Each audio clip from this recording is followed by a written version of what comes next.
Pessoal, bem-vindos a mais um Podcast. Comigo, é claro, Professor Gervásio. E o programa de hoje parte de um questionamento apresentado por Mário Manacorda na sua obra Marx e a Pedagogia Moderna. Nos pergunta o nobre autor italiano: existe uma pedagogia marxiana? Ou, em outras palavras, é possível localizar no interior do pensamento de Marx, da sua análise, interpretação e perspectiva de transformação do real, uma indicação direta para elaborar uma temática pedagógica distinta das pedagogias do seu e do nosso tempo? Então, é uma pergunta custosa, não é mesmo? Propomos aqui oferecer alguns elementos da crítica marxiana para pensarmos especificamente a questão do trabalho docente, sem, no entanto, é claro, dar a questão por respondida. E quem melhor que o próprio Marx para enunciá-los? Sapeca primeiro aí, camarada. A maneira como os indivíduos manifestam sua vida reflete exatamente o que eles são.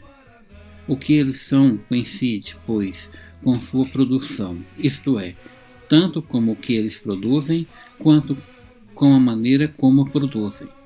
O que os indivíduos são depende, portanto, das condições materiais da sua produção. Camarada, já começa com a pedrada dessa. Mas vamos lá. Inicialmente, entende-se produção enquanto trabalho, enquanto atividade determinante para a constituição do ser humano. As nossas condições de trabalho condicionam não apenas a maneira como desempenhamos nossa atividade, mas como também a própria vida que levamos quando estamos em nosso momento familiar, de lazer, de ócio, de estudo, etc.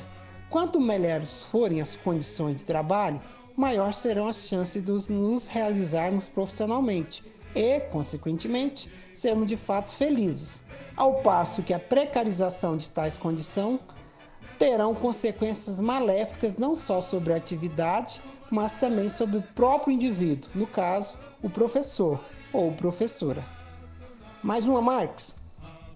Chegamos hoje em dia a um ponto em que os indivíduos são obrigados a se apropriar da totalidade das forças produtivas existentes, não somente para chegar a uma manifestação de si, mas antes de tudo para garantir sua existência. As forças produtivas são os meios de produção e a força de trabalho. No caso da educação, os objetos e tecnologias de ensino, tais como o quadro, livro didático, projetor, móveis em geral, etc., são os meios de produção. E a força de trabalho, obviamente, somos nós, professores. Quantos de nós hoje, colegas, ao desempenhar nosso trabalho, conseguimos desenvolver a subjetividade? Isto é, conseguimos dotar nossa prática e nossa vida de uma natureza criativa, intelectual, poética, espiritual. Não estaríamos em condição semelhante daquele personagem da canção de Belchior? Era feito aquela gente honesta, boa e comovida, que caminha para a morte pensando em vencer na vida. Cal? A verdadeira riqueza intelectual dos indivíduos depende inteiramente da riqueza de suas relações reais. Essa sentença é um complemento das duas anteriores. Um ambiente de aprendizagem que promova uma formação integral do ser elevará necessariamente a intelectualidade de alunos e professores, mesmo para aqueles que apresentam maiores dificuldades de aprendizagem, pois, como sustenta Vygotsky, os menos desenvolvidos aprendem com os mais desenvolvidos. E como dizia Paulo Freire, mediatizados pelo mundo, os homens se educam entre si. Outra, Marcos. A maior riqueza de uma sociedade é o tempo livre. Carro zero, iPhone, Nike, Louis Vuitton. Muitas vezes criamos certa necessidade de consumo que vão além de nossa remuneração inicial, que infelizmente é uma das mais baixas entre as profissões de ensino superior. Para compensar essa situação e alcançar um determinado padrão de vida, procuramos, entre outros meios, incrementar o salário por meio do aumento da carga horária de trabalho, abrindo mão de gozar o tempo livre com os filhos, estudo, lazer, etc. E ainda concorrendo para o adoecimento físico e psíquico.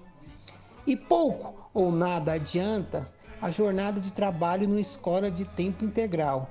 O ideal que devemos buscar é um turno único de trabalho, para que no restante do dia possamos fazer o planejamento, estudarmos, ir ao teatro, cuidar dos filhos, pescar, dormir, enfim, ser livre para fazer o que se quiser fazer. Adiante, Marcos. O nosso ideal deve consistir em ser muito e não em ter muito. Muito difícil, né, colegas? Principalmente quando existe uma pressão social para comprovarmos que estamos contribuindo para a roda da economia, para provar que de fato estamos subindo na vida, mudando de status ao consumirmos determinadas mercadorias. Como não ficar pressionado, por exemplo, ao chegar na escola e se deparar com vários carros novos no estacionamento? Se houvesse uma mudança radical, pudéssemos receber, trabalhando num só turno, o que hoje ganhamos em 2, 3 turnos, ficaríamos satisfeitos em trabalhar um período ou pegaríamos o segundo e ainda um terceiro para ganhar ainda mais e assim aumentar o poder de consumo? No mundo moderno, eu sou o que possuo, o que consumo, afirmou Erich Fromm. Ele estava errado? Manda a última aí, Marx. A doutrina materialista, que pretende que os homens sejam produtos de circunstâncias da educação e que, consequentemente, homens transformados sejam produtos de outras circunstâncias e de uma educação modificada, esquece que são precisamente os homens que transformam as circunstâncias e que o próprio educador precisa ser educado. Brilhante a sua terceira tese sobre Feuerbach. Dizer o quê? Ela fala por si só. É urgente que nos eduquemos, colegas, rumo a uma outra cultura, a um outro mundo. Mas teremos força para isso? Para terminar, sensibilizando o coração dos colegas cristãos, Lucas, capítulo 9, versículo 25. Que aproveita ao homem ganhar o mundo todo, perdendo-se ou prejudicando a si mesmo?